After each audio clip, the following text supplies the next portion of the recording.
Hi everyone. There's the camera. Hi everyone. I'm Chris, the Primogen, and I am the storyteller of Changeling the Lost Littlebrook Reunion.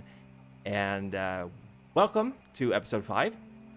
We are all very excited. We had a down week last time where Kitsu, or Tyde, was doing art streaming together with O-Ring and Nate, right?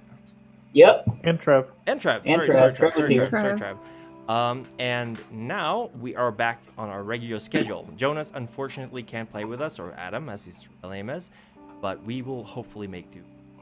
So, a little recap, and this time I will just be doing last episode. I learned last time that 10 minutes recaps are not good. So, last episode, everyone was chilling out in the library, having been sent there by Amanda and Patty, police officer or the deputy of the town, and you were meeting Matthew, the librarian, who sort of the scholar of the community. When you were there, you got the chance to ask some questions about who you are, what you are, and he explained everything about darklings and ogres and things like that. And he also explained where he was from, and also told you what happened 17 years ago when there was a vote held amongst the changeling of the city, Littlebrook, regarding the casting of a very powerful contract that would essentially cut the city away from the Hedge and from Fae, Arcadia. And that has apparently worked for the last 17 years, but you guys came through with a dragon, so there's something weird going on here. Matthew couldn't tell if there was any weakening. There was actually no weakening contract as far as he knew. So he's off to check that out together with Jonas. And the rest of you went over to the high school, Littlebrook High School, where you met with the principal and also the de facto leader of the local changelings. Hope my voice is carrying over well, by the way.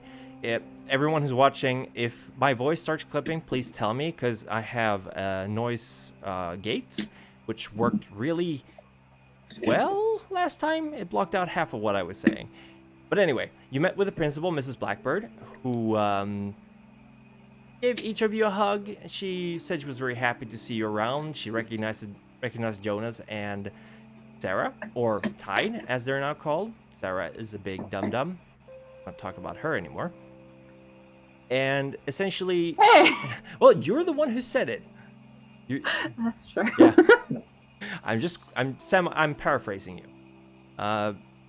Mrs. Blackbird is very concerned, or was very concerned, about the presence of a dragon in the woods in the White Stag National Park, and asked to go and find it and possibly get rid of it.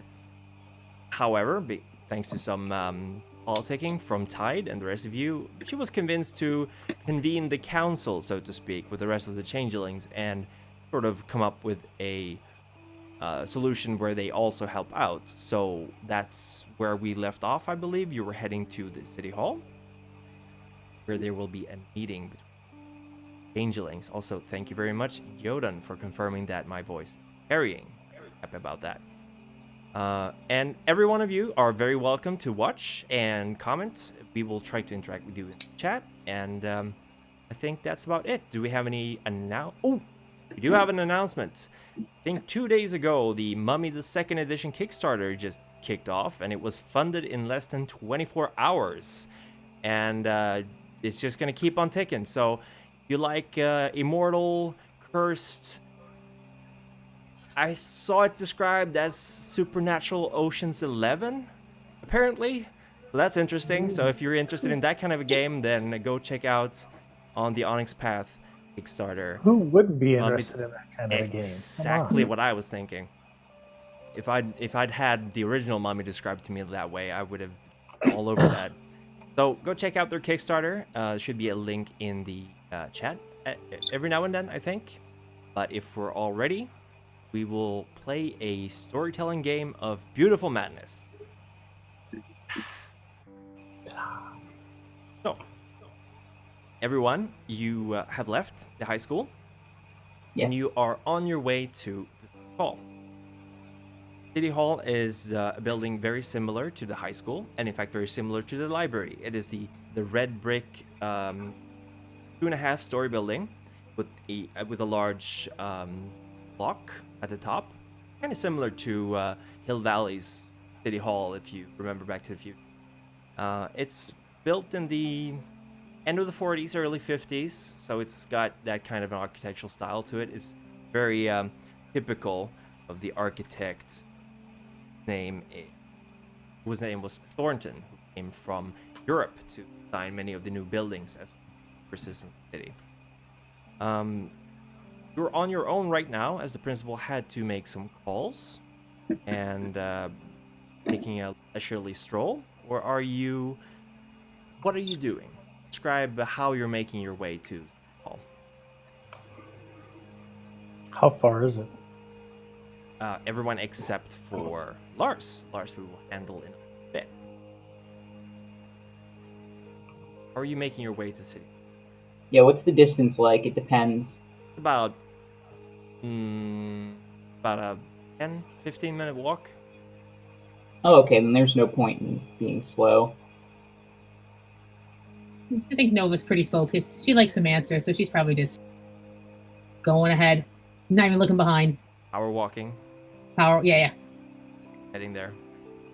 All right. Then, Tyde, Sylas.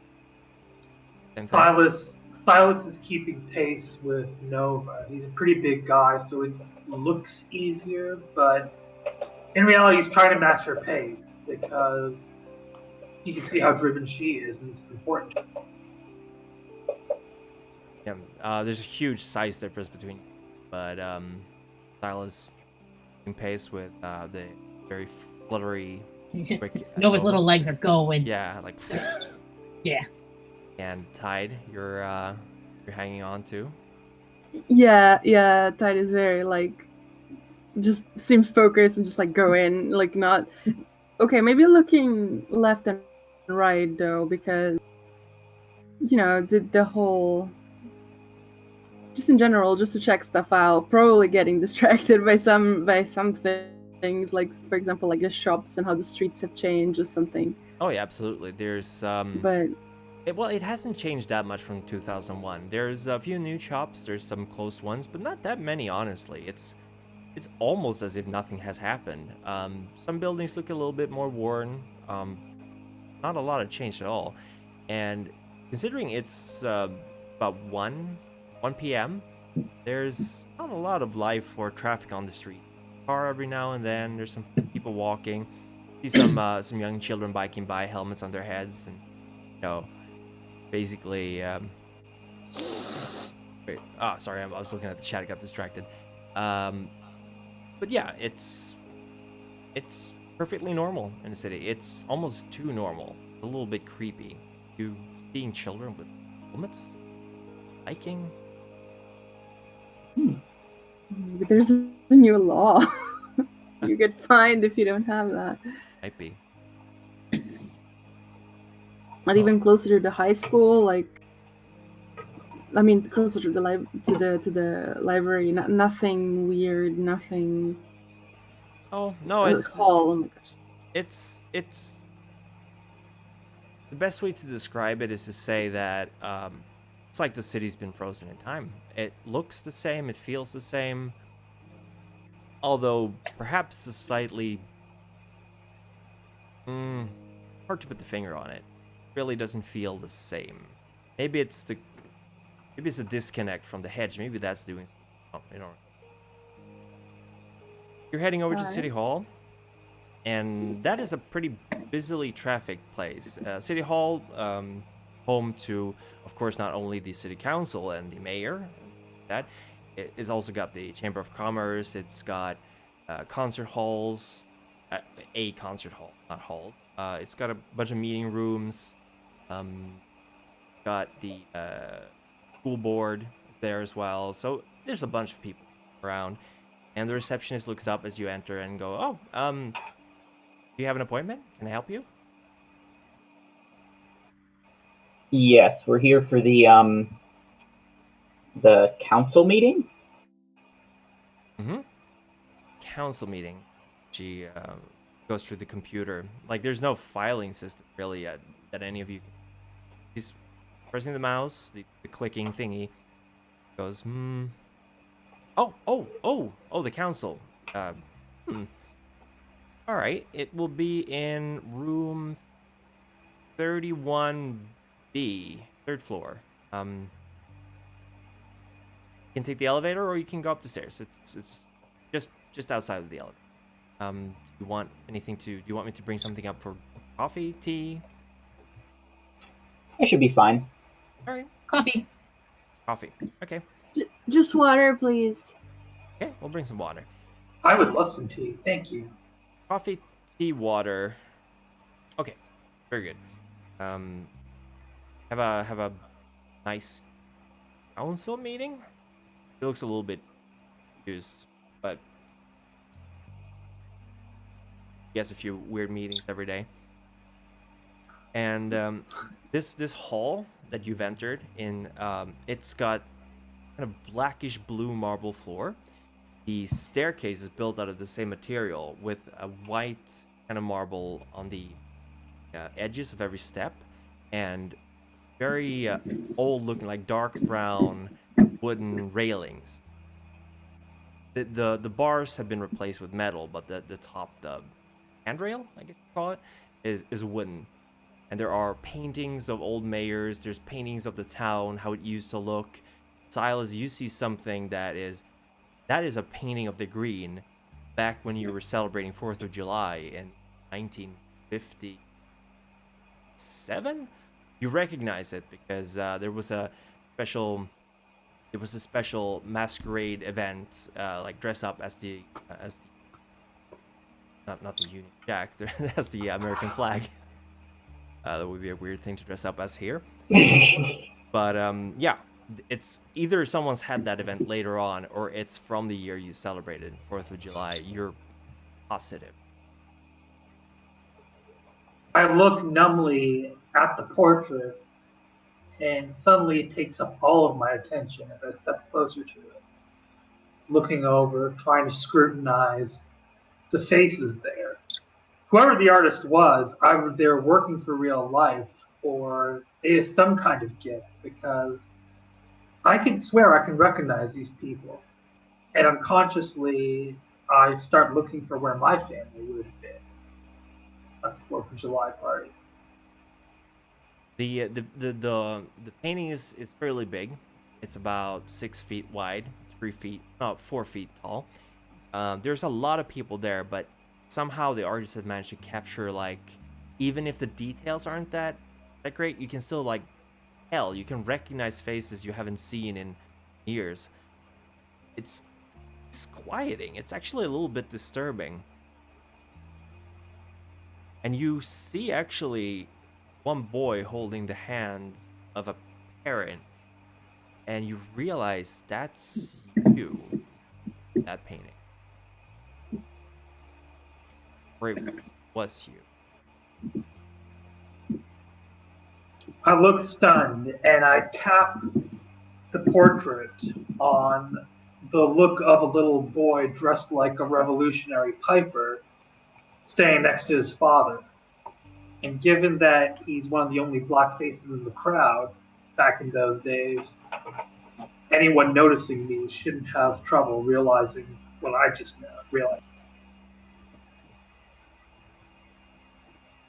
Nova will look in. Is that you?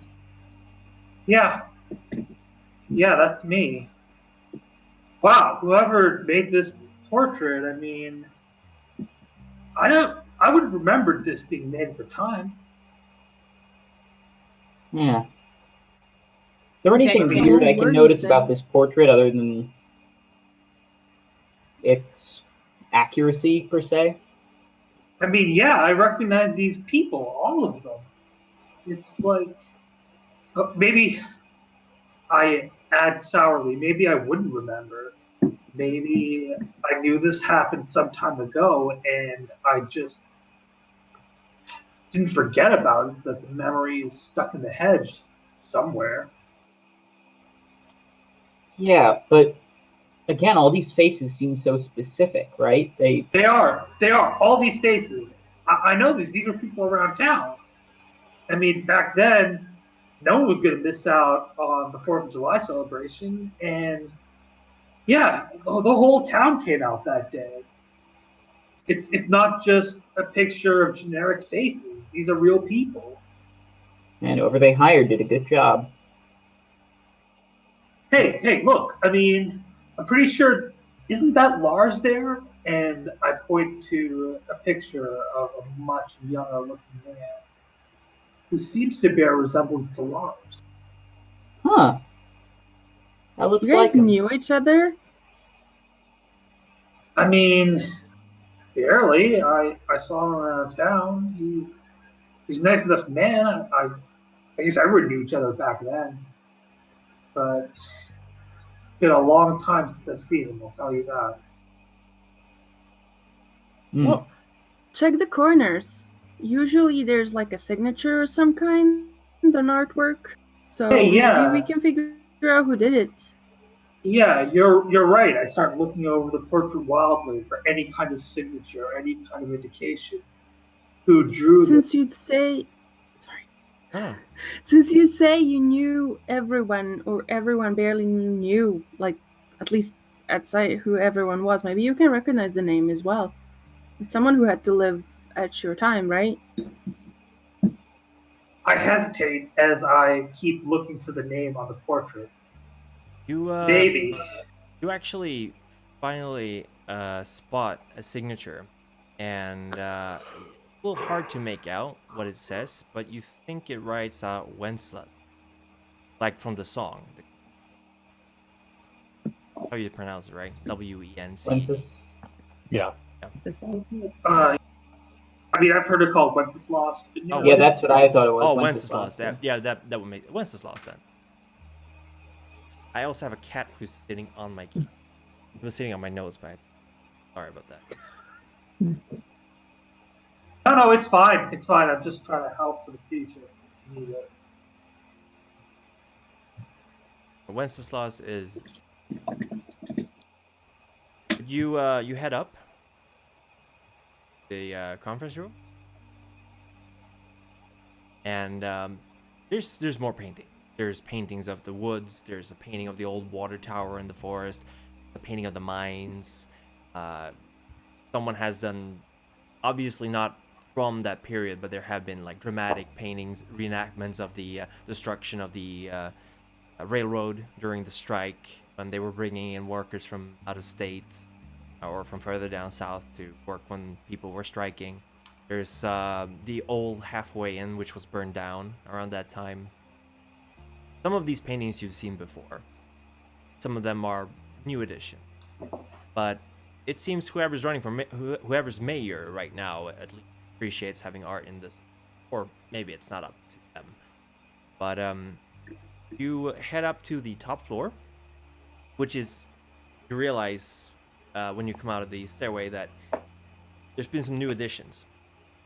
It used to be that this floor only had the clock tower part of the house, but now there's a much more modern addition built in with a glass door, and when you open it, you step into the fairly long corridor, and the first room to the left is the room 31B.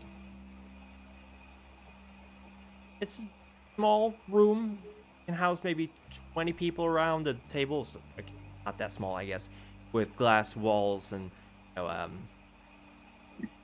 not tapestry, curtain that you can pull out in front, and there's a water cooler outside, and pretty comfy. Is there anyone in there right now? Nope, no one's in there. I suppose we should get situated. If we sit down now, they can't kick us out later. Exactly. I'm Yeah. gonna take a seat. Yeah, me too. Think they're gonna kick us out? Squatters' rights. They're not happy to see us. Taking the initiative. Yeah. Then it's our meeting. And as you get situated in this room, we're going to go over to Lars and go back a little bit in time. Because around the time where the questions were being answered by Matthew, Jonas, you were actually approached. You were still waiting outside as the other. And Patty approached you coming out of the car again, and she kind of had her hat off in her hand, and Lars, if I know you probably have a lot of questions you want to ask Matthew right now, but I know it can be tough coming back to time that's not yours and how life has changed. And I could tell when I saw your family morning that maybe you wanna visit your. I'm not very good at this. Do you want me to take you to the riverbank? Why would we go to the cemetery? I don't know if figured if you want. I don't know. Sometimes people just want to have a. No, maybe not. I'm just worried. You're coming back. Your fetch is obviously still around, but wife. They died not even 10 years, 10, 12 years ago. She's dead? Ugh, I am so bad at this. I suppose. I'm sorry, Lars. I suppose that makes sense, though. It is 2019? So... I'm it sorry. I makes thought sense. I thought you knew. No, it's okay. Yes, please, take me there. All right, okay. Of course. Sure. Just get in the car and I'll. Okay. She looks thoroughly bothered that she didn't realize that you hadn't been told. And she's kind of quiet the whole ride. So, as they were on the way there, Lars would have been looking out the window, just kind of watching, taking in the changes to the city and the town. And he would, at one point, turn to her and ask, is there still the floral shop on 3rd? Floral shop. Mean trainers? Case? Yeah. Oh yeah, that's still around. Do So- you mind stopping? No, of course not. Of course not. Stop by and it's very similar to. It's in a lower floor of a building. There's bouquets. There's live flowers in pots. There's accessories. So Lars would go in with the intention of buying like a bouquet, but once he realizes inflation and the fact that he has basically just a wad of like dollar bills, he'd settle for just buying one, a lily, and he takes that with him. And once they get to the cemetery, he'll walk and find the grave and lay that on the headstone on the side with his wife's name. And you arrive to the Riverbank Cemetery, which is located on this top of the slope, which is heading down to the water. It's a very beautiful cemetery. There's the old cemetery, which is from the original time when the settlers first came here, which is still very well kept, but obviously the crosses and the gravestones are simpler.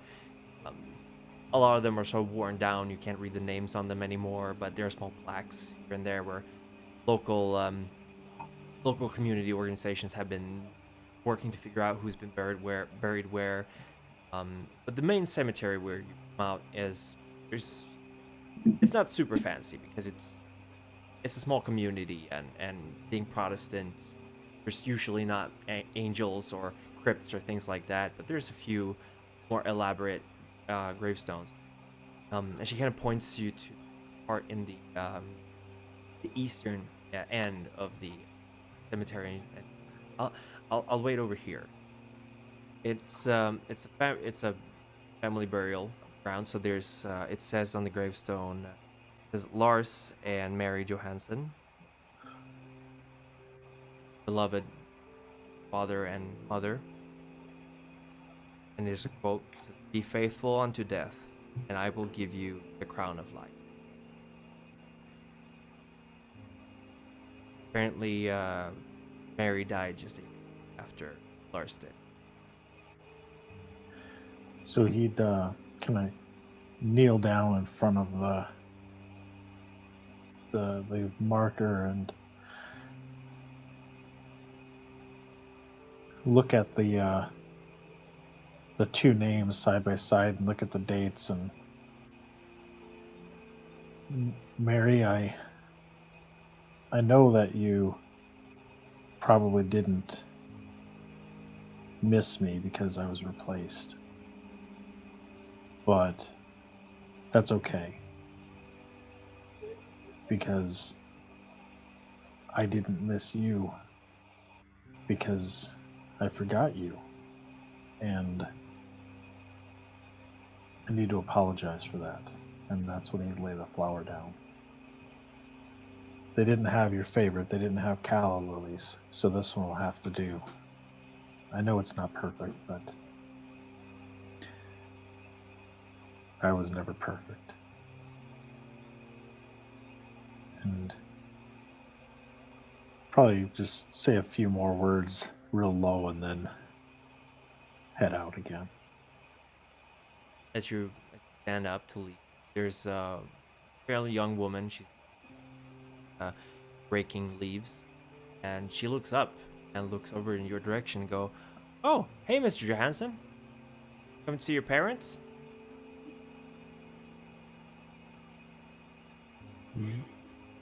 Yeah? Not actually looking past you.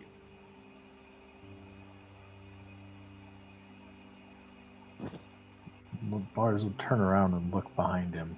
And you see a man, old man, 70, walking with a cane. Looks dry, I guess you'd call it. He doesn't look too bad for his age. Got this old cap on and walking towards you. Is this the man whose garden shed I was just sleeping in this morning? It is. Oh, yeah. And he's walking towards you. Does he see me? He doesn't look mad. Oh, he Okay. looks like he's got this weird expression on it. Like he doesn't know what to I'll probably just start backing away, keeping my head down. Unless he stops me, I'm gonna back far enough up that I can He turn. realizes you're walking away and seems to calm down. Not sure how to react, but you have plenty of time to get up. Yeah. Yeah, he's not ready for that interaction just yet. And as you leave, you look over your shoulder. You he stops by the grave and takes off his cap and standing looking down at the flower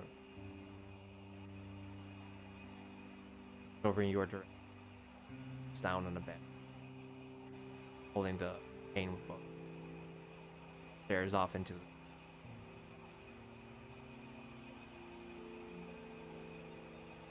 Lars would probably kind of get maybe out of sight, and then he want to sneak around and watch him.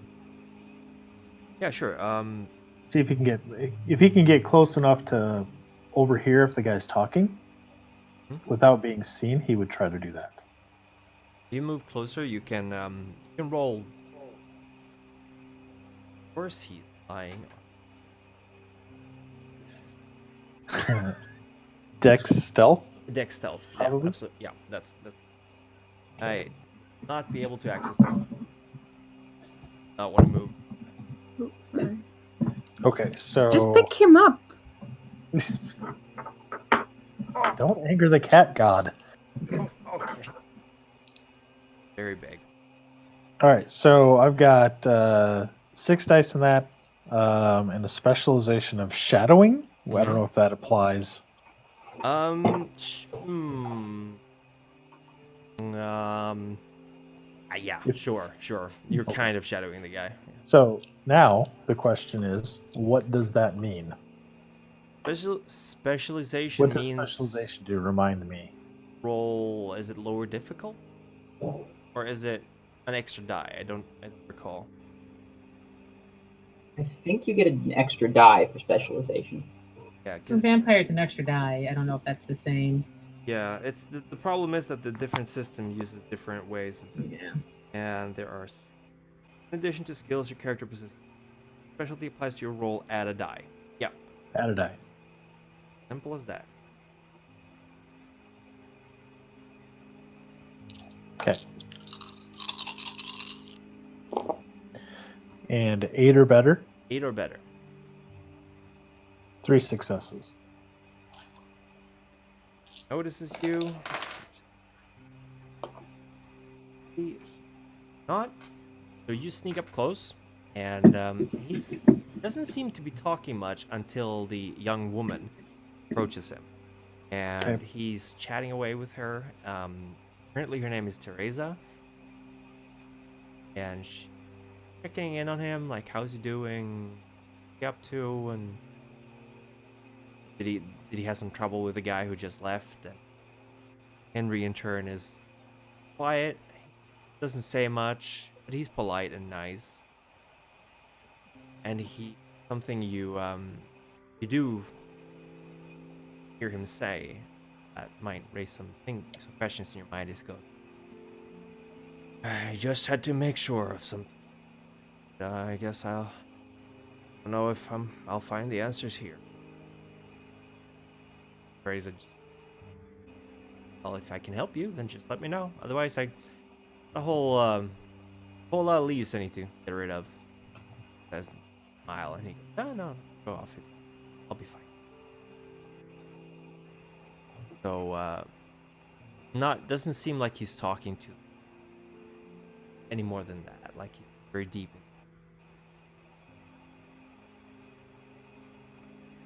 You actually see how Patty's looking over at you. Got her arms crossed. She's leaning against the patrol car, but doesn't say anything. But watching you. She spotted you. That's not too hard since you're not hiding from her, but from from presumably your son. Once she heads out, I'll head out as well and go meet Patty. He sees you coming and takes off her hat and goes, well, hope it went well. And if you talk to someone, we're here for you. I know it might not mean much right now, but we understand, at least somewhat. I'm sorry. No, I should have known. It shouldn't have been a surprise. She was always very happy, and I don't think she knew. She had her family, took care of them, they took care of her. She had a good life. I'm glad she was happy. That's all I can ask for. Thank you for bringing me here. No, of course. I'm really sorry for how I said it. I just thought I'm sorry. It's been a long night. It's not an excuse. No, it's fine. I got a call while I was waiting for you. Apparently, there's a meeting being held at City Hall, so I'm supposed to be there as well. So I'll take you there. Come on. Okay. Something about that dragon you folks brought with you. Yeah. So once in the car, Lars would just kind of look out the window, not really focusing on anything for the ride back. And back to the present time, Lars, you and Patty out of the elevator. She took the elevator up. Unite with your friends, fellow refugees, whatever you want to call them. They're sitting, presumably talking in the meeting room. Still, no one has shown up aside from 5 of you. 4 of you plus Lars and Patty. What have you guys been talking about during this time?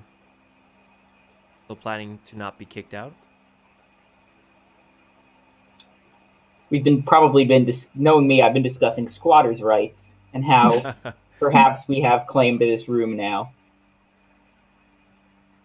Strangely, in Minnesota, that's actually law. So we're literally occupying City Hall, I say. And Sylas is wearing the kind of expression that fully expects that a police truncheon will be descending upon all of our collective heads, more or less in succession. Patty's catching the last of this conversation. She goes, I'm gonna leave you folks to sell things out, tell each other what happened and what the principal talked to you about, and I'll be right back. I'm gonna go catch up with the others. Before she goes, like, is anyone gonna show up, or did you guys just have us go here to get us out of the way? Because there's nobody here. We're going to show up. It's a little bit of a problem getting everyone together in the same spot. I know Jim probably working, and I can't speak for Inkwell, but he'll be here soon enough. Well, Cobbler and Matthew are still with Jonas off at the old bridge, so that makes it me, the principal, Inkwell, and Jim. Sure, they'll be here soon. Okay. All right. And as you're talking, the receptionist comes up with a small tray, a little cart she's driving with cups of coffee, tea, water. Brought actually enough coffee for more people to drink if they in a thermos. And some extra cups and glasses of water. And everything okay? You need anything else? Nova just goes up, grabs a thing of coffee, and like goes back to the chair she claimed. You're welcome. No, Thank thank you. you. It's all good. Thank you. All right, just there's a button on the wall. Just call down to the reception if folks need anything else. I'll be down. All right. Thank you kindly, Miss, Sylas says, for pouring yourself a cup. You're quite welcome. Thank you. As she heads downstairs together with Patty, leaving you 5 alone.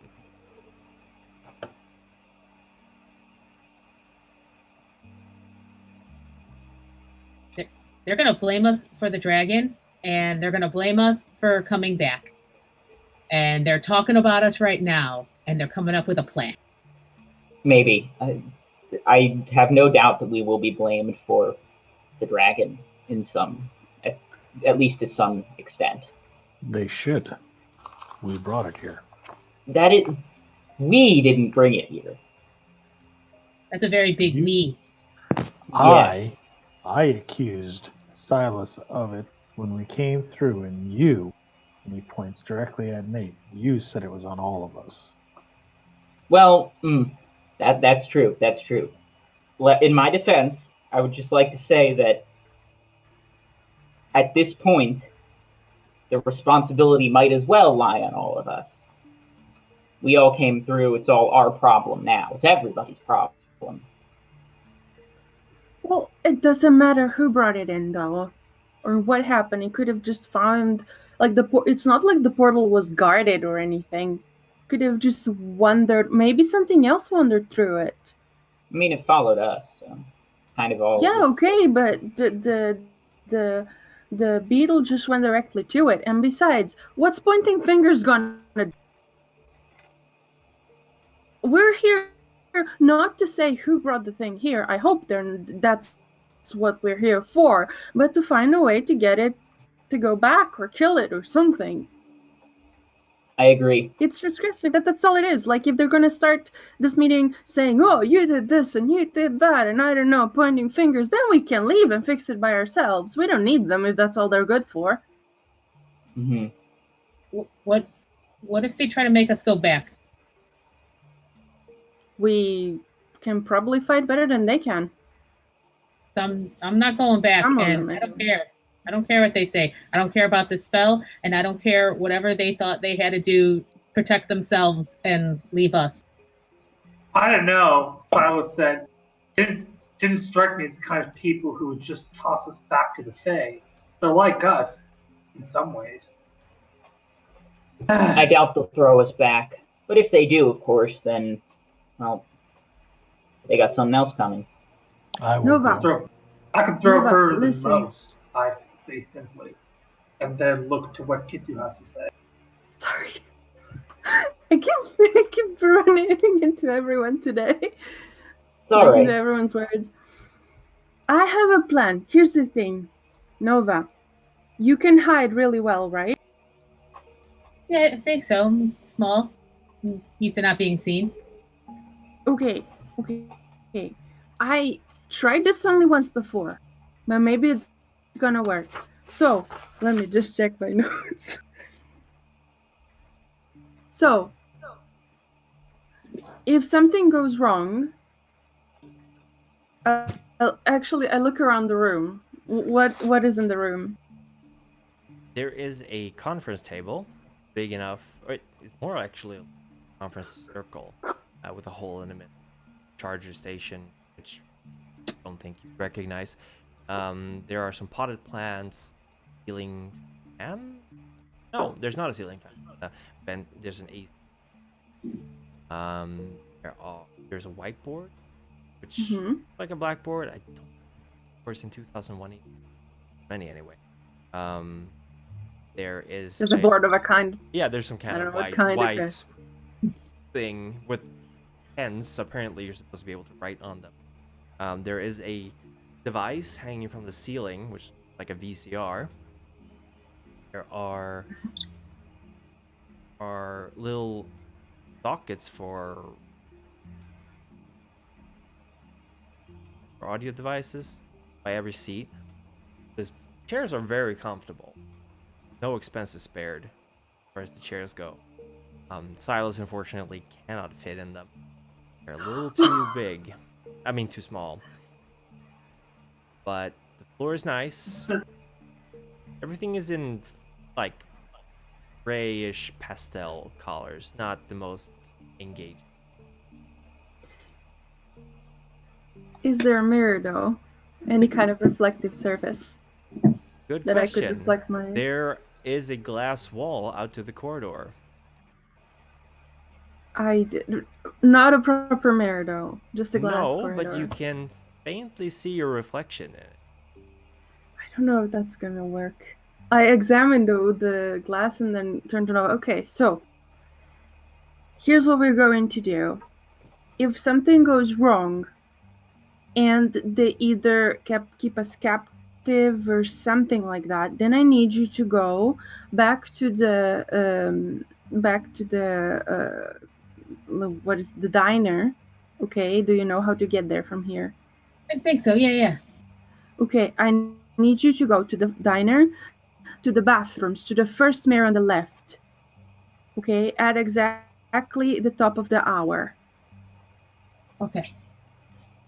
And if I can find a mirror of some kind, I should be able to get out myself from whatever they're causing, but I'm gonna try to get everyone else through. But you need to be at that time at that mirror. Okay.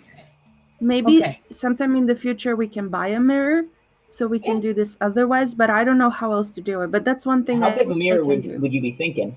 Like a hand mirror? Maybe, but like we have to go through it, so I look that at makes things more difficult.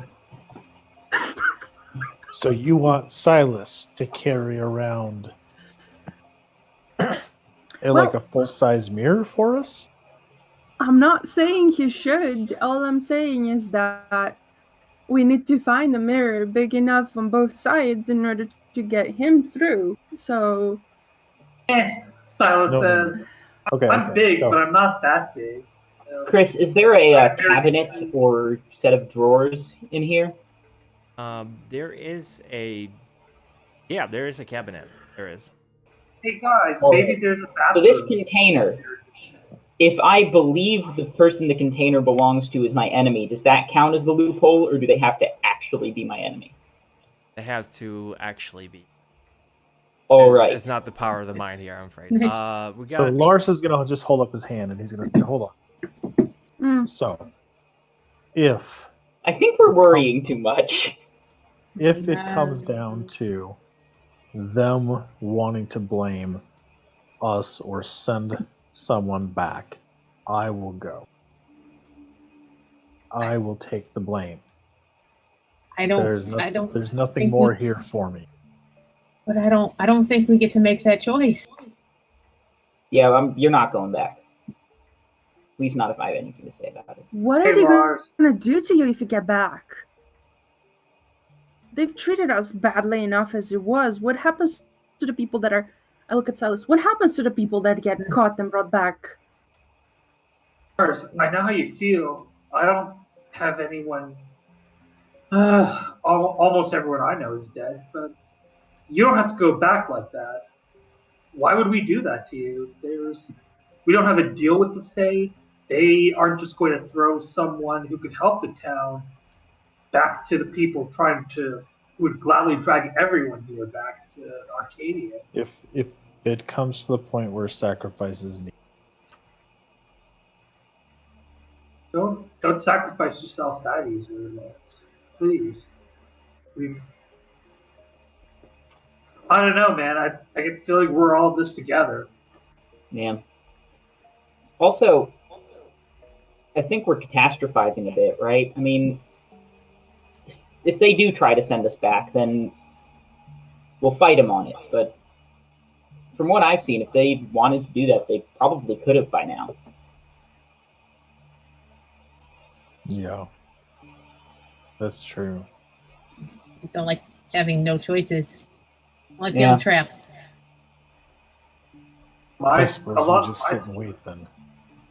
a lot of my skills are about scaring people or hitting people.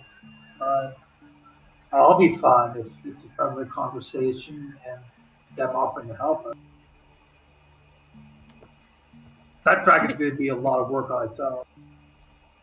I just spent a lot of time looking and not a whole lot of time doing, and I can't do that here.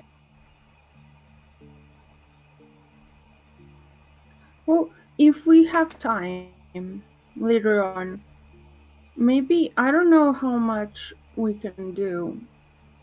I know mostly of what I could do before. I feel a little different. I feel like the hedge did take some parts of me away. I'm not entirely sure which. I'm gonna have to check and test and see, but maybe we can teach you some new things. Out here, things are not by their rules, and we're not following the rules that are in place here. So maybe we can make our rules and, learn new things, and I don't know. We're gonna have to try. I fully intend to stay here. That's what I'm trying to figure out. How hot is this coffee? Like weaponized hot? In the thermos or in the cup? Oh, you're right. There's a thermos. Nova gets up and just like refills her cup and just sits down. And is like, I guess we'll just wait and see how the council goes. But she doesn't sip it. Coffee in the thermos is pretty hot. Yeah. She just needs something. Yeah. You're talking out your strategies. As you do, you hear from the hallway, you hear ping as the elevator arrives, and at first nobody steps out, but then you see this massive hand. And Sylas, you're big. You're very big. This hand is same size as yours, maybe even a little bit bigger. And it's made out of flintstone. And then, like, crouching out from the elevator, giant hulking figure comes out. And he is big. And similar perhaps to Nate, carved entirely out of stone. He's grayish, bluish gray. He has features that are barely perceptible, like his thick set jaw, very low brow. Looks almost cartoonish, except of course he looks. Some of you have actually seen the Neverending Story. Got some similarities there. He's got green moss growing on him. Assume it's a him. Grunts as he's out and dum, dum. Peers into the room where you're in. Taps it. Hello. Lars gets as far away from the door as possible. Waves slowly at you. I'll wave back. Sylas looks up and just waves. Hey, he tells the other, well, what has to be an ogre simply. He looks pleased to meet him. Doesn't look intimidated at all by the giant rock monster. Oh, he looks nice. And he kind of grins, and you see these.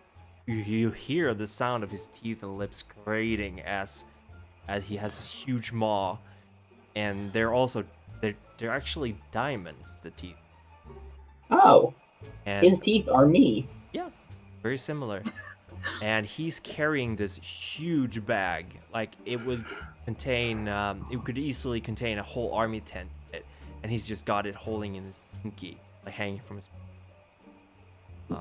And he kind of pries the door handle, and he might not even fit through the door. If you think about it. But the door opens, and he appears in and goes, "Hello." Hey. Jimmy? I'm Jim. You're Jim. I'm Jim. Hello? Hello.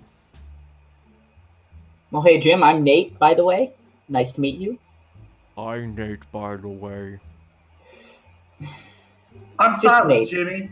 Hope you had a good day at work. Hi, Sylas, Jimmy. Work was good. It looks to Nova. Nova kind of just curls down in the seat a little and like just holds the coffee a little harder, but it's like, Nova. Hi, Nova. Tyde, I'm Tyde. Tyde, I'm Tyde. That's everyone, right? He kind of looks Yep. around like, "Oh." And then you actually don't even see, or you see something. You see like the top of a head, this kind of greasy comb over, and coming out like next to Jim, but almost barely reaching up to his knees, is this short, kind of chubby man, who is like he has streaks of dark blue across his skin, and he's wearing suspenders. There's a cat meowing. A shirt that's buttoned open, and he I don't have any snacks. We can barely hear her. It's okay. Okay, that's good. Good. Just came and started screaming at me. Like, why are you not in the same room? Anyway, he is wearing suspenders and pants hiked up to over his waist, stomach, and shirt with sleeves rolled up. And he's got a notepad in one hand. He goes, "All right, you're the ones who came here. Why are you here? What are you doing in town? Come on, tell me." We escaped Escape from what? from From whom? Arcadia, I think. Yeah. From our From whom? keeper. All right, from your keeper. Yeah, obviously. Tell me about him.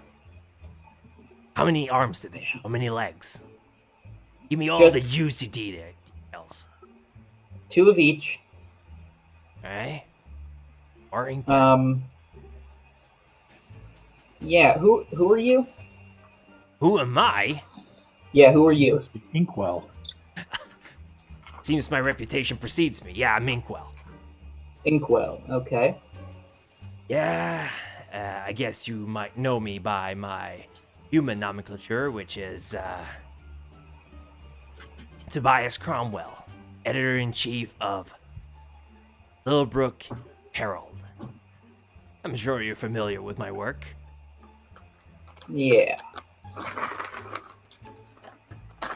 And he, wait, so what was your names? What are your names? Let me guess. Nate. Ah, you're the one. You're the one who shot your fetch. Knew it. Yeah. I knew it. Couldn't resist, could ya? Oh, that's gotta work your brain over, right? Feeling all weirded out in your head. Tell me about it. How did it feel? Come on. He's wiping his brow. You realize that the streaks are actually he's sweating ink. So he's like wiping it away with his hand and with his sleeve and staining all over. Come on, give me the juicy news. I don't know how to say this. I don't think it's that interesting, but Oh, well, that's entirely up to me. certainly an adrenaline rush.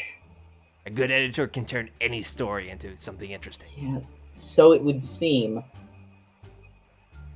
Do I know the reputation of this paper?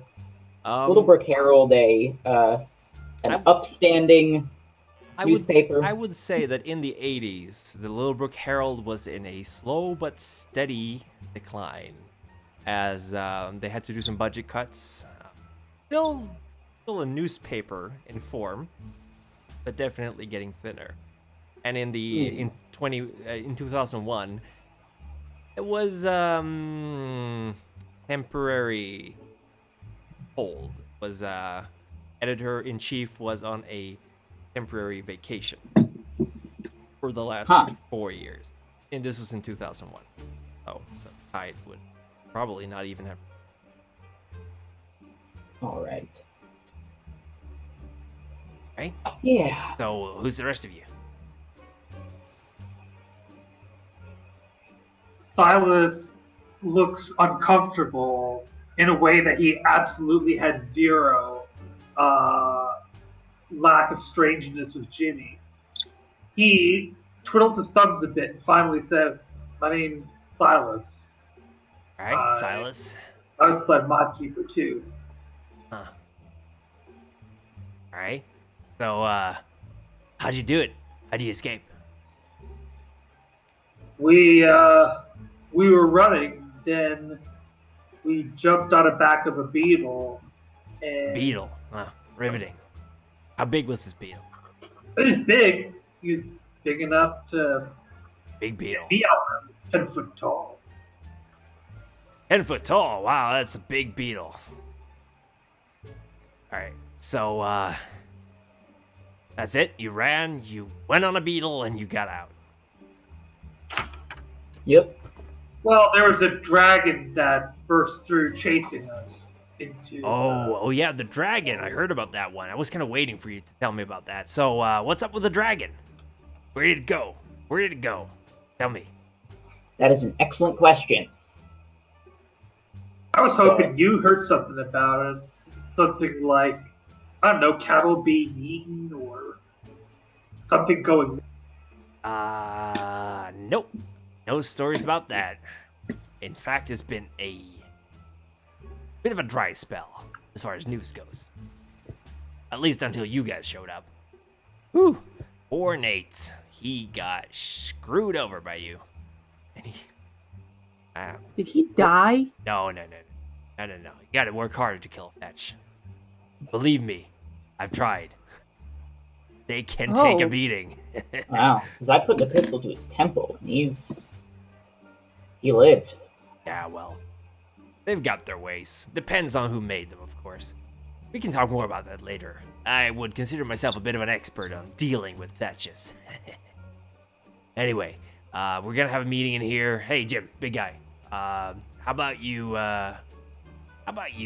send one of the little guys, huh? Jim goes, okay. And he actually grabs, there's a little outgrowth of a rock, and he just, it's more of a crack as he breaks out the rock. He drops it down on the floor, and he kind of unrolls and becomes like this miniature version of himself. And he kind of waddles into the room, and jumps up on the table. Yeah, I don't think I mind. just found my new favorite thing. Old Jim here. He's been around for a while. He's learned a few tricks. You need to learn how to do that, Nate. Yeah, I do. That's That's And impressive. and then arriving not too late after that is the principal, Mrs. Blackbird, and the deputy, Patty. They're chatting with each other as they come out of the elevator, and they, and Jim there go, oh, well, then I guess we're all here, right? If you will commence the council meeting of how to deal with the unexpected but uninvited purple dragon. How is everyone doing? She notices Lars. I'm sorry, I don't think we met before. We didn't. No, she walks up to you. She's pregnant, late stage, big belly, short lady, black hair with feathers mixed. Yeah, jumping. Mixed into her hair, and she has like these intense yellow eyes and kind of a beakish feature, but she's nice enough, polite enough. I'm Madeline, Mrs. Blackbird. That does everyone call me that. I'm the principal of Littlebrook High School. Pleasure to meet you. Nice to meet you. I'll shake her hand. Takes it back and gets seated and takes out. She actually opens the cabinet. Nate, did you open it? no. She takes out a couple of notepads with Littlebrook City seal on them and hands them out if anyone wants notes, and pens as well if you need any. All right. Complimentary. I'll take them. I'll start taking notes. Yeah. And she sits down. All right, so the agenda of today is how we're going to deal with it. I'm very sorry we took so long, but Jim was adamant that we needed to have the, how did he call it, the proper, call it, Jim? Equipment. Says from outside, and the little Jim just nods. It apparently doesn't seem to be able to talk, but it saying. You can hear what Jim's saying through the window. Glass is vibrating as. Right, the proper equipment. That's what's in the bag. But we were discussing how to do. Now the forest here, the Northwoods, are fairly big. We don't exactly know where the dragon went, so let's have an open discussion about how we're going about doing this. My suggestion is we split into pairs, trio of people perhaps, and then just potentially go looking for it. Nova stands up. She realizes the coffee is too cool to do anything with, so she puts it down, and she's like, "Well, what was that with Inkwell? Was that an interrogation, or was that just for fun?" He looks over at Inkwell and I'm just asking them questions, getting the scoop. And he's like that. Sorry. What do you mean So I'm like that? We don't have to answer his questions. Like, What did they ask you?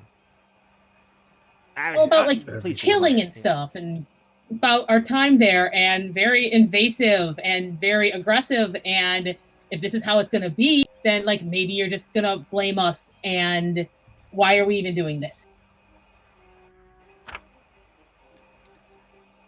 All right. We don't blame you for the dragon. I hope we've been clear about that. We are worried for many reasons, but we don't blame you. You fled from your key. Dazed, terrified. I can only imagine. Well, I can actually sort of imagine how it must have been like, and really, that's not a fate I would wish on anyone. So, you're part of our community now, at least until you decide to leave Littlebrook. If you do, and well, a community, we deal with this together, and believe you me, I would nothing more than to help you recover, rest, and reclaim the life you've lost. But If this dragon is still out there, we don't know what it might do. It could attack the city. It could kill people. We need to deal with it. And honestly, I've not dealt with anything like this in at least 17 years. Longer, because honestly, we've never had a dragon here before. I'm kind of freaking out. Nova kind of sits back down. She's like frustrated, and she goes, "Well, it's not my fault." And she kind of like turns the chair around. All right. Okay. Oh, I love that. Sylas finally speaks up, slowly lumbering over to the principal. Well, thank you, Miss Principal. Please I call think me it sounds like Madeline. a good idea. Oh, sure, Madeline. I'm sorry, Madeline. But You're fine.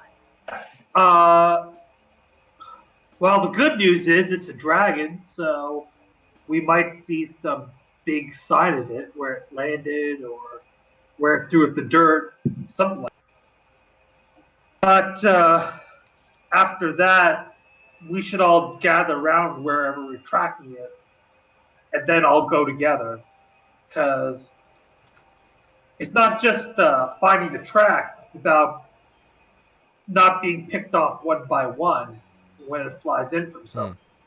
Yeah, we need to move in a group. So what we need to do, at least as far I've been thinking about this a good bit, what we need to do is we need to figure out a way to set up a system that can tell us where it is or where it's going to be.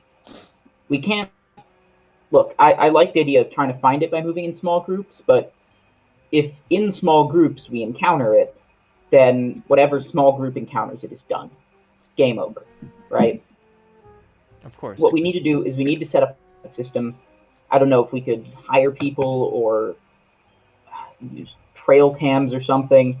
We need to figure out a way where we can ambush it. And when we do, we need to hit it with everything we have, fast and hard. How does that sound? Well, it's certainly an idea, but how would we lure it out? I have a question, if I may. That might be related to something, to an idea. Of course. So you gotta correct me, because I don't know what happened, and I didn't have the time to check the internet or anything, and my brother's not here to tell us what he found. But back in the day, in spy movies and stuff like that, they could plant like chips and stuff on things, and then they could follow them or something like that, and security cameras and stuff like that. Is there anything that you have here? What's in the equipment bag? Is there anything like that in there? Well, we can check. Jim, could I have one of the bags? Okay. And he kind of opens very gingerly, like he's working with the very tips of his fingers. He's opening the bag, and he lifts out this backpack, and he hands it over to Nate. And All right. could you empty the backpack on the table? I don't think Nate can. I mean, I don't think Jim can explain it too well. He's a man of few words, so to speak. I'll unzip it and just So dump everything out. the backpack has a map, a folded up map of Littlebrook, the area, as well as the national park. There's a blanket. This one has frog patterns on it. There are a couple of, are they called heat cells? The one that you snap and they warm up? A glow stick, yeah. Oh no, not glow sticks. The one that gets warm. The heat packs. Oh, like a hand warmer. Maybe? Hand warmers, yeah. There is a rather big bag of trail mix. There are 2 emergency flares, a flashlight, survival guide, sunscreen, portable stove, a sleeping bag, another blanket, and a cell phone, a prepaid cell phone. Okay. And you dig out. There's also a stuffed animal at the in the bottom. Very good, Jim. Thank you very much. Is it the same in every bag? Yes. No. Different blankets. Nova turns around in the chair, looks at what's on the table, and she's like, "Oh, So they're just gonna send us out to die. I see what's going on. Okay, that's great. And she turns No, back but- around again. Oh boy. Chill out. No. Sorry about that. Nova, Yeah, Nate. it'll be. Look, we'll work together. We'll be fine. If one of us ends up getting hurt, you have my full permission to come back here and kick all their asses. But I'm sure I trust in the fact that they trust us makes me trust them to some extent. A backpack with a stuffed animal and a froggy blanket is trust? Hey, this backpack's useful. If you need something, I can just pull it out of here. What do we know about dragons? You can roll intelligence occult, I guess, if you want to roll. I'm having a hard time recalling. Did he breathe fire at us? He did not. He did not. He just dove in. Okay. There's that. We're fine. He did injure Sylas, didn't he? Oh, Yeah, he hurt me pretty bad too. Yeah. Yeah, but it was because of the slam, right? Yeah, he Yeah, crashed he He into landed. you. actually breathed fire. But then we hurt him pretty bad. Look, I'm confident in our ability to deal with this guy. Well, Sylas, it was your mount. What can you tell us about it? I can give you a rundown if you want. Yeah, please. Yeah, sure. The dragon or the bike, the chrome bike, most of the time it had the shape of a bike. It was actually rather unusual that it became a dragon. Most of the time it did when it got excited, or the hunt, or it was you were facing a particularly difficult or dangerous foe, then it would help defend you. You've seen the occasional. To be honest, you would say this is maybe even not a dragon, but rather something, a pseudo dragon, something like it. It's not as intelligent as you've actually met a dragon once, Sylas, during your time in Arcadia. It's not as intelligent, obviously. It doesn't breathe fire. It's more of a wild animal than it is a royal beast, as it would be. Mm-hmm. So if it's a wild animal, that means that it can be baited. I don't know. You could bait a wild animal pretty well, just with different bait that you'd expect for. Yeah, different things you expect So- for specific bait. The scrapyard,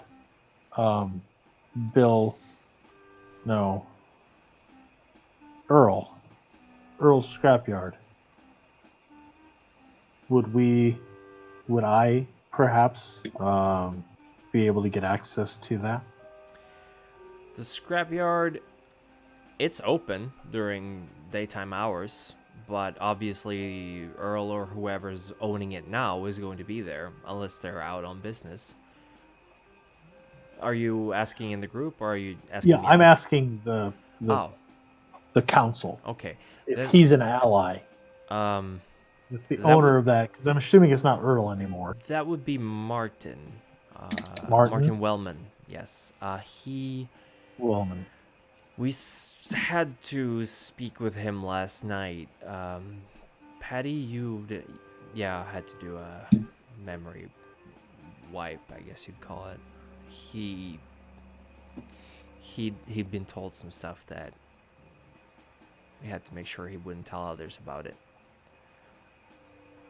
Memory wipe? I asked curiously. It's more that we make things feel like a dream or like a hallucination or a bad nightmare. We essentially, last night, Martin had a bad steak before he went to bed, and he had some weird dreams. That's about all he's going to remember about it, I think. Okay. Nate, Says, you know that given- this is the Martin you met the first night, yeah. Yep. Given some time and some materials, I could build a trap for the dragon. What would it even take as a bait, though? That's why I was wondering what about that. Because I've never dealt with them, so I have no.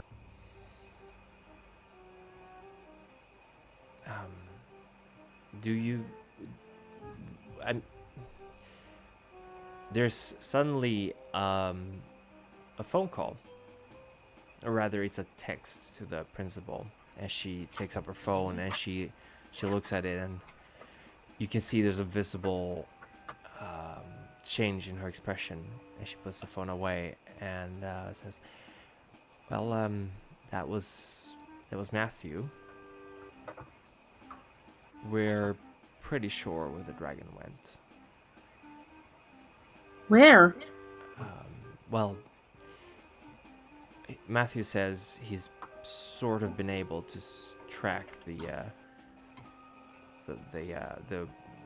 weird energies or weird traces left on the dragon, and it went towards the old oak." And you see a visible crease of worry in Patty's forehead, and Inkwell's actually like, "Yeah, well, that's a big problem. That's not going to be nice. That's not going to be nice at all. What you going to do about that, principal?" And he's kind of taking up his notepad and he's wiping his forehead. Jim is unreadable. It's difficult to know if he even comprehends what he's just been told. What is Inkwell talking about? Why is this a problem? The old oak is it's where we perform the contract, where we closed off Littlebrook all those years ago. Nova turns around for this. She wants to see her face when she says this. She's actually looking almost sad. Like she's kind of, her eyes got that 1,000-mile stare, and she's just we can't. What's wrong? If we have to get rid of it. The oak or the dragon? The dragon. If it there is a thing there that if it is moved or destroyed, it will be very bad. And Thing. What thing?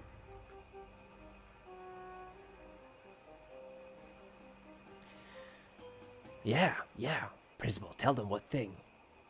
Tell them. And she closes her eyes and she goes, one of us had to stay behind to make sure that the contract was sealed.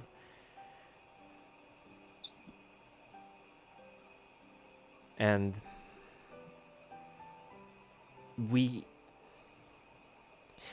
I don't know, what did Matthew tell you about the contract? Not much. He said it had a great price. Did he tell you about icons? About what? No. No. Icons are, it's a silly name for it, but icons are, well, when you went through the hedge the second time, I'm sure it was painful. Yeah. And you must Yeah, it wasn't great. you must have realized that what you were in there is no longer what you are out here. You're more of what you were, but you're also less. Pieces of your soul of your mind, everything that is you. The hedge took it from you. It took it back as a prize. Perhaps we don't know why, but you've realized you're missing memories. There's gaps in your mind where things used to be that you don't remember anymore. That is an icon. It is a part of your soul that's still in there in the hedge. When we sealed the contract, we each had to give up one of our icons. All of us. Parts of our soul. We can't go back there anymore. If we do, I'm afraid the icons will break free and we will have disrupted the contract on the city. So it's up to us. Of course. Of course, it's up to us. We'll handle it.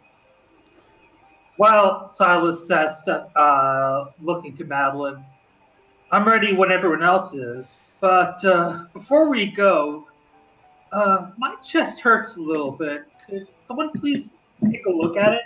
And Nate, too, I think. He's a little hurt as well. Yeah, you've got some.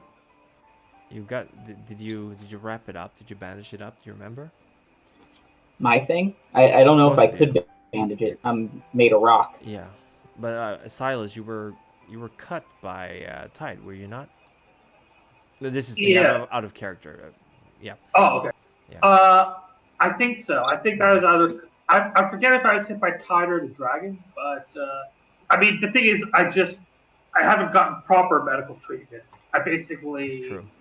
I basically take the damage. I think it was 3 points of lethal damage. I'm pretty sure one of those points now is, I'm sorry. is healed up. No, don't worry. It's a great scene. It was worth doing.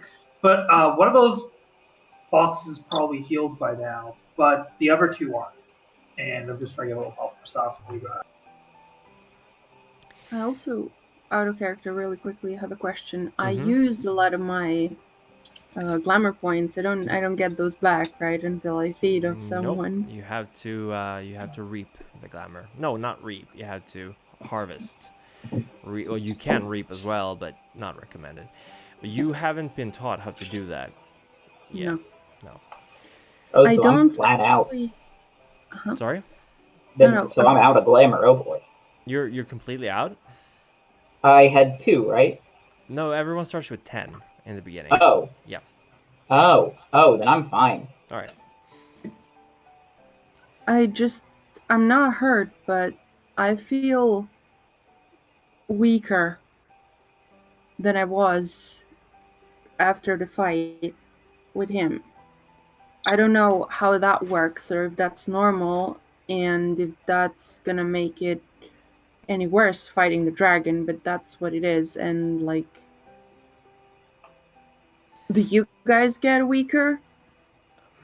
Are we all gonna just keep getting weaker here? We are not completely human anymore, nor are we completely off the Fae. You will still have to eat and drink, but as you've probably realized, the contracts you can make, the influence you can have over the world around you, it comes with a price. We call this your glamour. Essentially, it is. I wish Matthew could describe this. I'm not very good at it. Emotions, I guess you could call it. If you're watching children play, you can see it emitting from them. If you're witnessing a funeral, or if you're at a wedding, the air will be rich with it. You can almost taste it from the air. That is another form of sustenance, I guess you'd call it.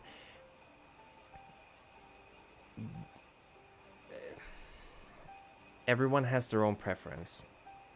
Personally, I try to avoid using contracts as much as possible because I don't particularly enjoy the harvesting, as we call it.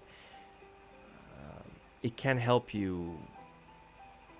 Well, it can't help you heal your wounds, but it can help you restore some of that power, as I assume you'd call it. It's an abstract. It's difficult for me to explain, but I'm sure you've sensed it. You've been walking these streets. You've seen people. It's like there's something else around them, like an aura or a glow almost. We can feed off of that. It's not harmful unless you take too much of it. And That sounds incredibly messed up. It is what it is. We are what our keepers made us into, and if you don't use your powers, if you're careful, then most of the time you won't have to harvest, but eventually it will. Well, eventually you will have to. So we have to feed off of people?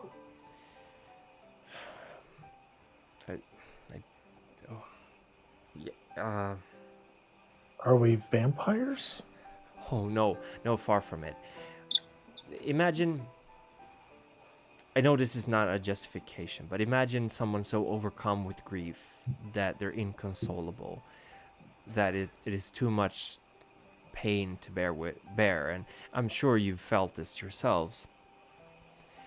What we can do, is to take the edge of that. We can decrease the potency of this, but we can also drain it completely. But you shouldn't, because that is harmful. But humans are emotional. A lot of times we can't deal with these emotions. I know I've met some changelings who have pursued a career in therapy simply because it helps take the edge of what you're feeling. But yes, we do feed off of humans. It's renewable. They won't run out of emotions, but whether or not it's ethical, I really can't say. It's just something we have to do. And there's no alternative. Well, not anymore. What do you mean by that? What do you mean? There are ways to enter the hedge to find fruits. They're called goblin fruits. I used to do it myself every now and then. They're concentrated glamour, because glamour is what Arcadia is made of. Glamour, emotions, fantasy, dreams, whatever you want to call it, that's what it is. You know yourselves, reality was just one factor of many in Arcadia. The keepers could do whatever they wanted to because of glamour. And sometimes it would gather in specific spots and become fruits of many kinds. Now, however, we can't enter. Well, we can, but not in Littlebrook. And I highly recommend against it. Well, if we came through and the dragon came through, does that mean that you can now? Has somebody tried it? Matthew was investigating it. He hasn't told me anything about whether or not there's an opening. I'm going to assume there's not. I don't know why it opened. Maybe you'll find an answer by the oak. Maybe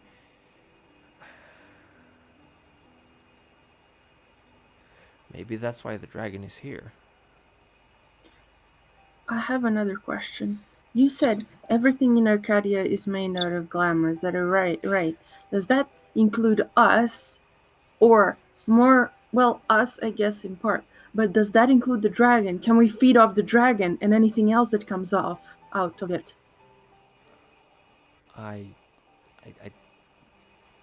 Maybe? I don't know. It would. I suppose it would. The goblin creatures are created out of glamour. They're creatures of Fae. They're not physical. They're not real. I'm not eating a dragon. To be honest, I'm surprised it even came here because this place is like death to it. Why? Because we're not in the hedge. Because reality. Because the laws of physics of nature. It's anathema to them. At least that's what I've been told. So maybe the dragon went to the old oak because it sensed the contract. That's all I can think of. And I would prefer to feed off a dragon than I would that's being causing trouble than I would off of people's emotions, but at the same time, I don't know if I can fight as well without, getting my energies up. So, how do we do that? Or, I don't know about you guys, but how do I do that quickly? Or the quickest way possible. What can I do? without harvesting from humans, Well, I guess if it's inevitable. there's a few ways to do it. Some of us go watch movies at the cinema. Some of us take part in sports events, or some of us go to visit the elderly retirement homes. I prefer to go to the funeral home myself. Lots of glamour there. Yeah, some of us like to do that.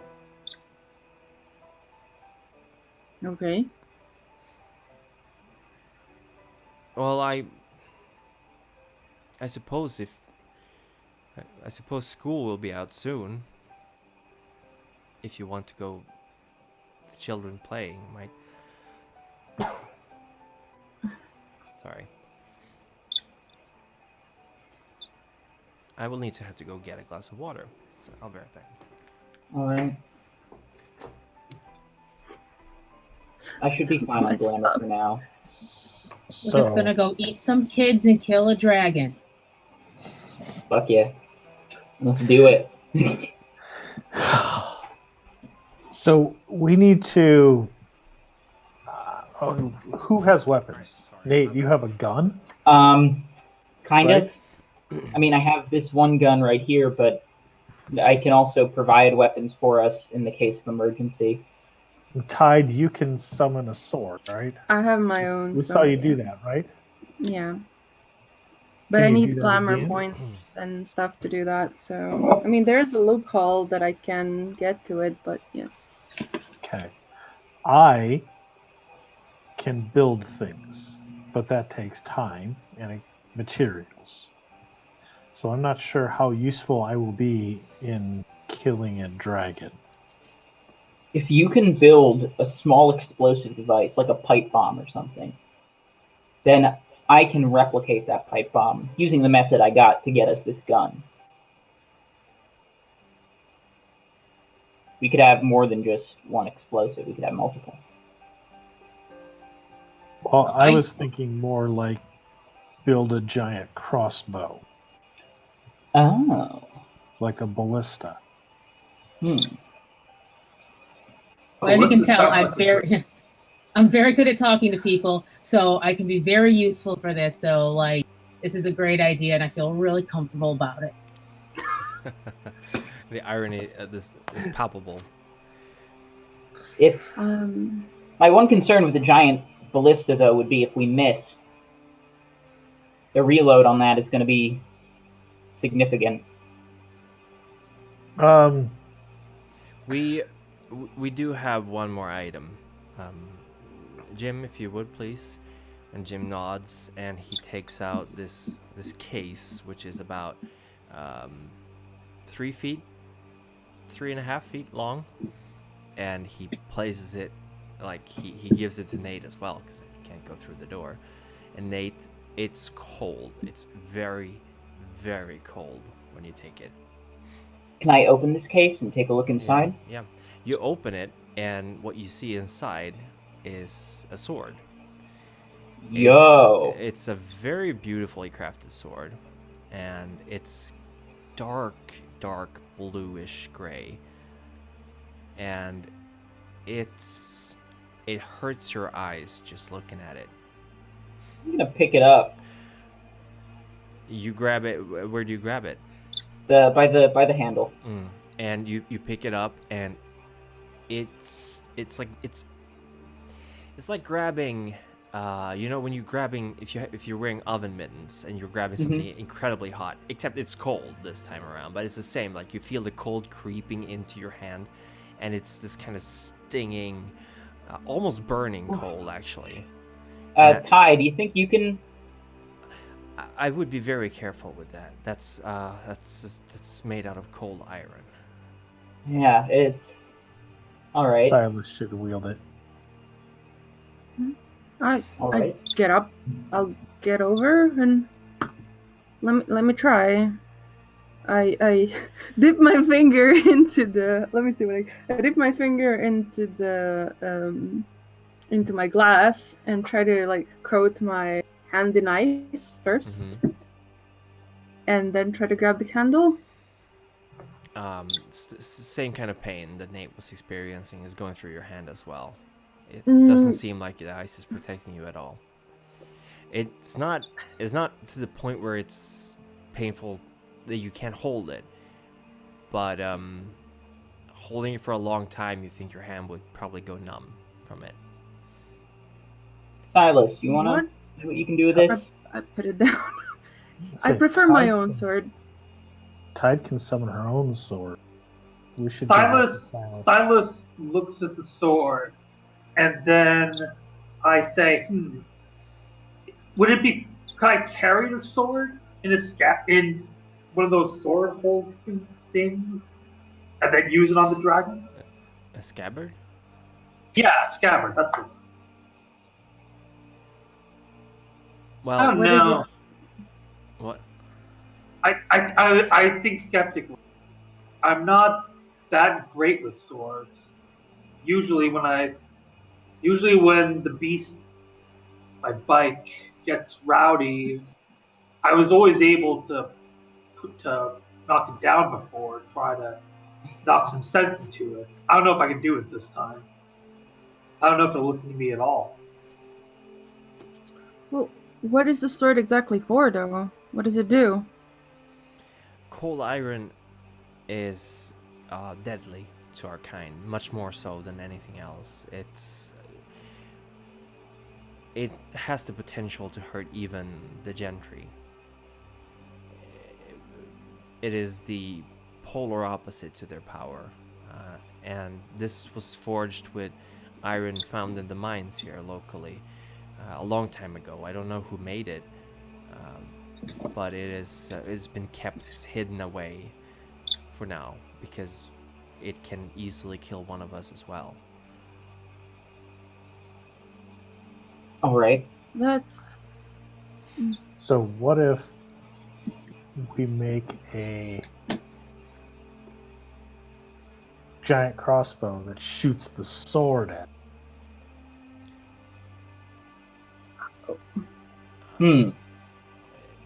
That sounds Or like it just just might work, Lars.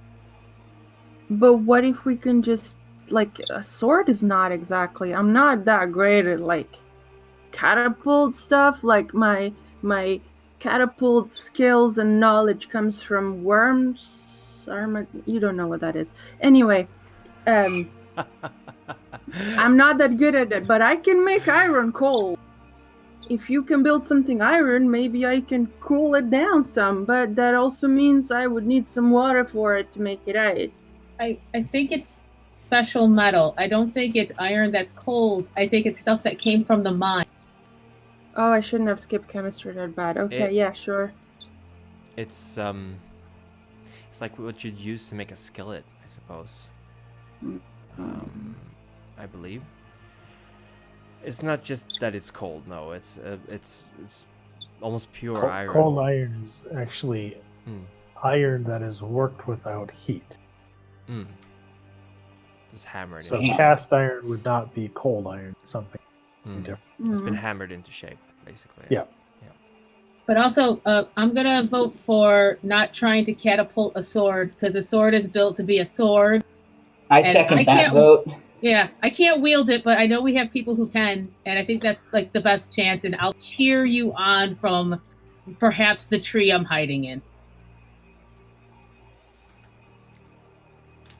Yes, Worms Armageddon was out in 2001. Yeah, it came out in 99. So who thinks they have the best shot at killing this thing with a sword? Not me. Not I me. can wield the sword, but I mean, I'm probably not the best choice, but I don't know. I'd like to give that thing a second go.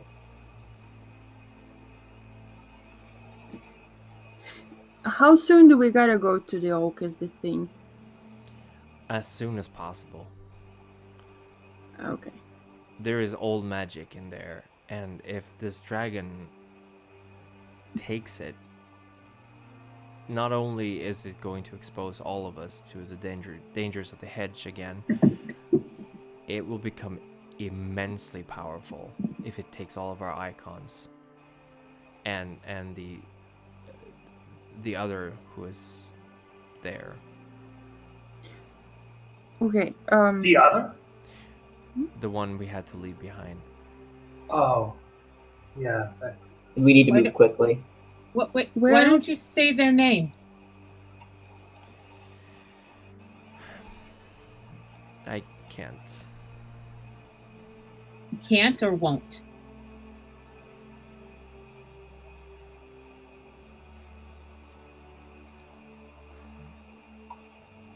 Wenceslas.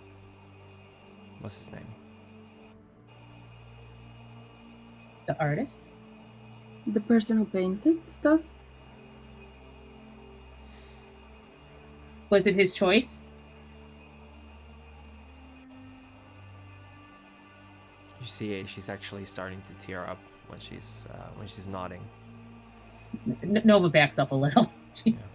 We'll talk about this more when we get back. For now, I think we'll have to Let's act go find the and dragon. make up the plan as we go. Can you show us where the oak is on the map? Of course. Are there any bodies of water next to it? No, I'm afraid not. I think there's an underground river, however. How far under do you know? There's a lot of tunnels there. It's part of the old mining network. It's close by. We heard it last time I was there. Okay. The old cars, are they cars? Sorry?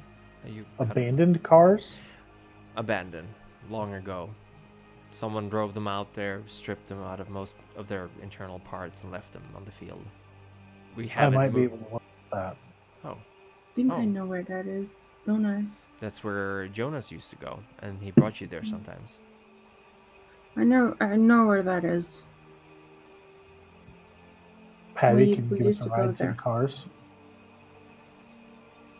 Sorry? Patty, can you give us a ride to these cars? I can give you a ride to where the trail starts. Can't go by car further than that, but the trail, it's another 10 minutes of walking up to the cars from there. Okay. Thank you very much for helping out. I'm really sorry about this. I don't suppose anybody has a toolkit I can borrow. I do not. What kind of tools? Maybe we can. I got some basic repair tools in the back of my trunk, and in the back of in the trunk of the car. Whatever you have. I'll give you to look over. Bottle of water. Can I have like a container? I think I can carry a container. a Oh, container of water. there's a so I whole can... water cooler out here if you want to take one of those bottles with you. How much water do you need? As much as I can carry.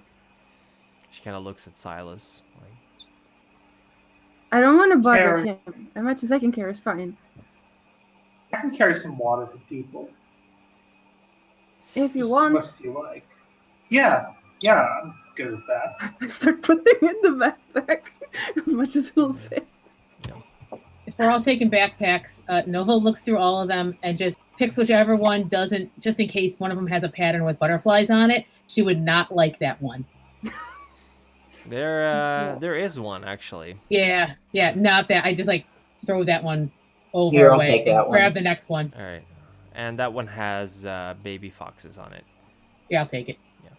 So, Jim seems very pleased with himself about these equipment bags.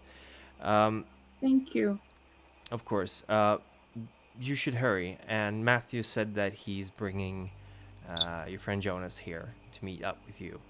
So hopefully he will be able to join you for this. Okay. And Patty looks at the principal and goes, Mrs. Blackbird, there's just one thing. I promised them a cake. I haven't been able to make one yet.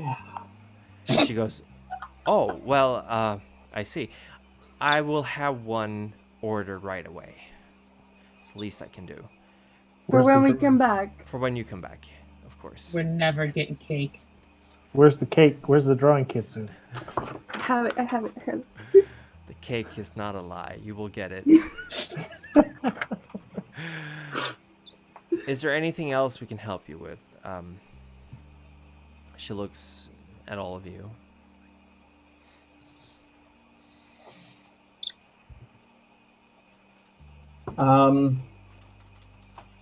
I think we need to move as quickly as we can. Of course. Well, just let us have your phone number, so if things go badly, we can tell you what's happening. Yes, of course. I will. She writes down the phone numbers on a note, and maybe whichever one of you is best with these. The prepaid ones are fairly old. They're still the button kind of phones, not the touchscreen ones. You can maybe enter the phone numbers while you're driving the car or riding the car.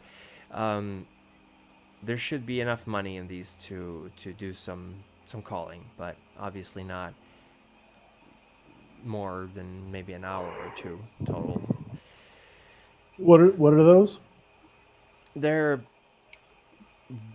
walkie-talkies, I believe we compare them to. Very advanced walkie-talkies, yes. Yeah, you like. I'll show you on the car ride how you can do this. The sword, use it if you have to, but be careful. The last one who used it, it left. The last one who used it, it left a You scar. left in the woods. It left a scar in the user. Hasn't healed yet. Okay. No, thank you. Will it heal? That's for time to tell.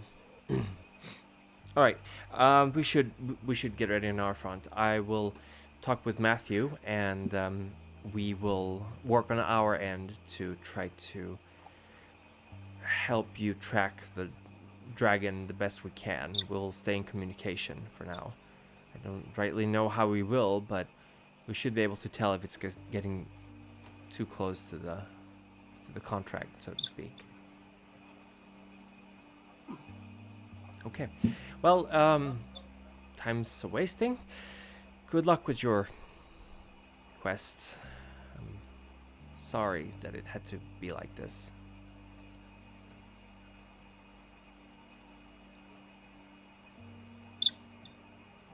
Jim kind of backs away from the door. Oh, sorry, Sylas.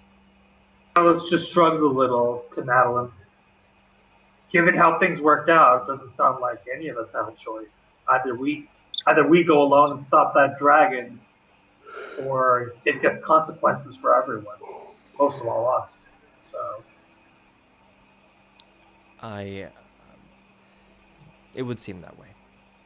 But once it's been dealt with, once you're back, I assure you, you will be equally a part of this community. We will not force you to do anything. And you're not. I don't feel forced to do anything now. If anything, I don't know. I'm happy just to be useful now. I feel like I may as well be on Mars right now. that's a feeling I remember. It will pass, I'm sure. But you will have us. We will help you. We will help you as much as we can. I think I'm going to need a lot of help. Of course. Now for something I'm good at. Hunting and beating down a supernatural creature. Let's go, guys. Good luck. Let's do this. Lars will grab one of the backpacks as he leaves. Mm-hmm. Before we go, Nova's just gonna go up to Tyde and be like, I just want to thank you for at least thinking of a plan before. I think the trust is a little tough considering, how I can't speak for you, but maybe how I went away, and I don't know if I can. All this face stuff is a lot, and I don't know even us. I can. So thank you for at least providing an out. You're welcome, but I didn't I only did it because you seemed really upset. I'm really bad at these things usually, so if you're really upset, you gotta tell me because I can't tell otherwise. No, I just needed to know that we had a plan. Okay. You're welcome, I think. But Yeah, okay, sure. Okay. And then Nova kind of keeps going. I walk with Nova. I'm like, I take I wave at them like I grab a backpack. I'm like, here's what we can do. What? Here's what we can do. Bye. Here's what we See can you later, do. Jim. Take care, If you Jim. look, Bye. if I know which mirror you look at, then I can find a way to you at the top of any hour. But I have to know the mirror and who's looking into it.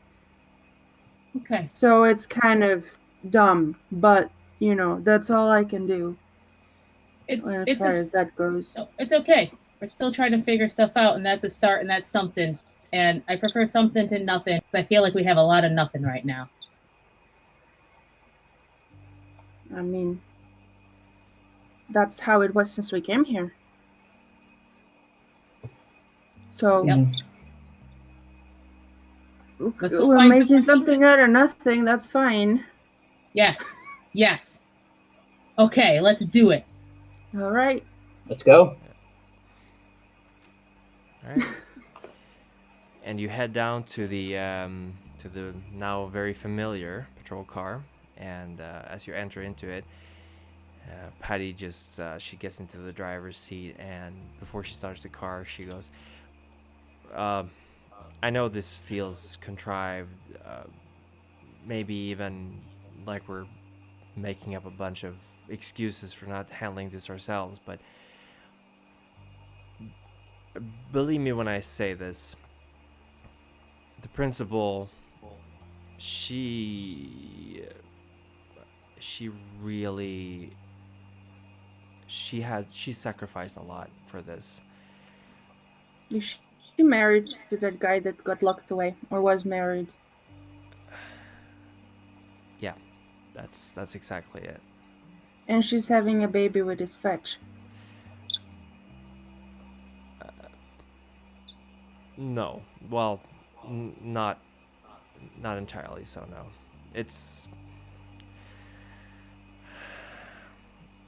she's been having this baby for 17 years. Whoa. Is that That's part when of we get back, guys. We should try. Yeah, Yeah. too much. Let's just focus on one thing. I can't Yeah, focus of on course. many things at the same time. Of course. Sorry for We asking. will we will handle that later. For now, I'm gonna drive you to where you're going, and hopefully you guys will be able to handle this. From what I heard about what happened back there in the hedge, I think you more than us actually have a chance of dealing with this. Yeah, we kind of do. Yeah. No offense. No, none taken. We've been it's been 17 years. We've not really been doing much. So One question yes, before we go. of course. Can you tell us anything special about the tree where everyone put their icons? Anything special around the? It's the oak itself. I don't know if there's anything special about it, but there is there's an entryway down to the old mine complex down there, and there's a chamber. I've only been there once. I don't know the way to it, but there's a chamber that was there long before we came to Littlebrook, and that's where the contract was formed, was signed, so to speak. It's Is it? yeah, yes. Is the old oak near a river of some kind? There's an underground river somewhere, but it's not near the Rousseau. Is much further south of it. Sorry, but there is an underground river. I'm sure of that. I heard it too. The principal wasn't lying when she said it. All right, just making sure. Of course. You got this huge tank, by the way. You got an extra water cooler tank carrying with you, but it's not a problem for you, Sylas. You're strong. I don't feel. You see, Sylas carrying a giant cooler tank on his back now, strapped with Yeah, it's no big. improvised. You're like the water boy like, of the team right now. That's one way of I'm so looking at it. sorry. He says looking to the massive tank on his. But you're a crucial part of this plan. All of you are. I don't know if this dragon is going to be stronger or weaker than when you met it the first time. But I do know that if we don't stop it, there's a risk that all of what we've sacrificed is going to be in vain. We're going to owe you big time. And I mean it. Good luck with this. Thank you. Thanks. Thanks. And I think we're going to call that today's session. Okay, all right. Very emotional. Yeah, I'd say, yeah. right? Yeah. Thank you very much for playing, everyone. I'm sorry, you just showed up when we're finishing the stream. I'm terribly sorry. But this episode is going to come up on YouTube in about a week for everyone to see. No, in 2 weeks on YouTube for everyone to see. But if you are a patron of mine, you will be able to see it in a week. If you subscribe to the Onyx Path on Twitch, you will see it as soon as you want. And I want to thank all of my amazing players. You guys were great today. I had a blast. Sorry for the massive info dump again, but we're going to be through this soon, I promise.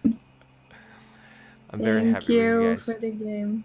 Thank you very It's a much. good game. See you, everyone. Okay, thank All right, you. see you later, guys. Thank you. Thanks. See you next week. See you next Have a week. good one. Bye. Yeah, same time, same channel. Bye.